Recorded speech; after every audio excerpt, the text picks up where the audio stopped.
They say that the US is blessed, I guess, with Ray J. We have with us right at this second, this present time, Ray A. Okay, may I introduce Raymond? Everybody loves Raymond, am I right?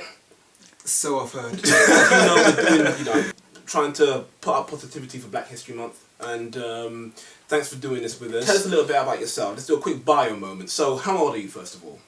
I'm 25 years old. Excellent. Okay, went to college. Yes, I did. How long for? For 3 years. Great. Uni. University, yep. Fantastic. How long for? 3 years. Degree. Yep, accountant with marketing. I got a 2-1. Okay. Yep. Impressive. All right. And what are you doing right now, may we ask? Yeah, currently I'm a business analyst for a company, Advanced Business Solutions. So into accountancy. Yeah, got the moment. That is quite an impressive spread for someone in their mid-20s, I think.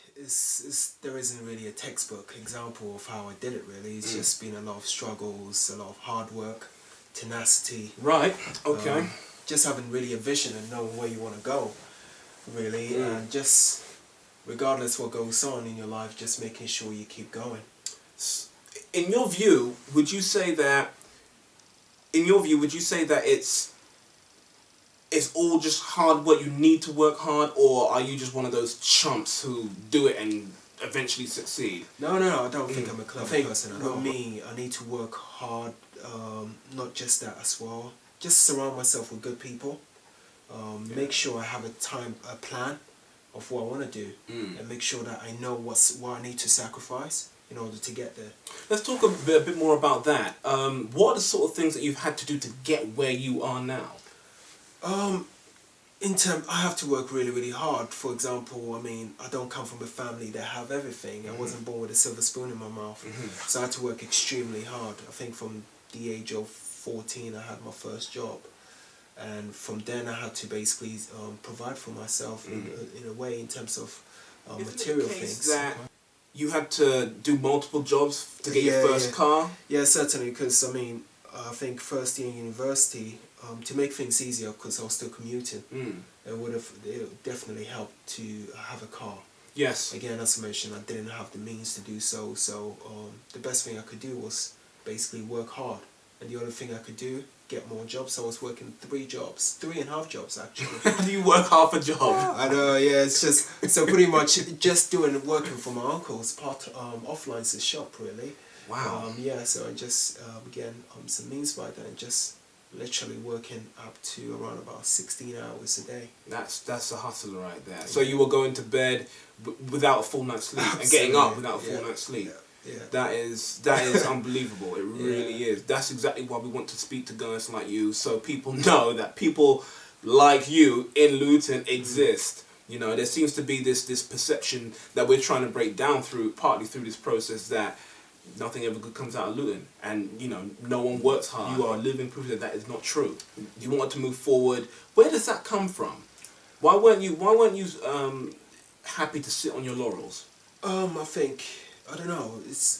I've always had this deep ingrained feeling that I'm meant to do great things. Knowing that my family around me are not in the best situation they can be, it drives me, it kind of gave me that stimulus to work even harder to provide and to make something out of myself, to empower them to also do something with themselves as well. So that's my greatest motivation, really. Young black people, young black males in particular, why do they not all feel like that? Why are they not all as driven, as motivated, driven to succeed? That's a very good question. I think based on different factors, really. Role model, first of all. Discipline. Conditioning. From my experience, what makes it really difficult from the area that I come from, many people are born in a single family, single moms, single fathers. Yeah. However, that doesn't necessarily mean that you cannot have a role model. You cannot look outside your family circle. There's always somebody who's always doing better around. Yeah. It doesn't necessarily have to be a black person. And I think that's our problem.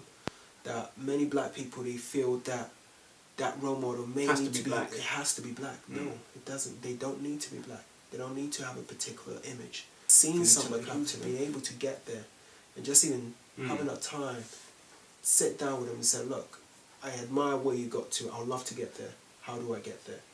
Everybody will be willing to share that with you. And that's been a case in terms of my life. It's something I do on a daily basis. I'm constantly learning from people. Let's focus on the young black male, because the reality is, black males and, well, to a lesser degree black females, but black males in particular are usually one of the most prolific underachievers in the UK. Issue that we as a race have for some reason. Are we lazy? So we are not lazy whatsoever. It's just the attitude. The attitude always comes down to the attitude. We need to change that. We feel that things needs to be given to us rather than we have to strive and work hard to get it. You think we have an attitude as if the world owes us something? Absolutely. For you to work hard and actually reap the results. Get the result. You know, there is nothing better than that. And I think that's what certainly makes a man. Being able to know that I did that. You know, I work hard and I got that. Really means being able to take action and get results. Things around you. Absolutely, and make a result out of it. Yeah. And that's true definition of a man, and I truly believe that.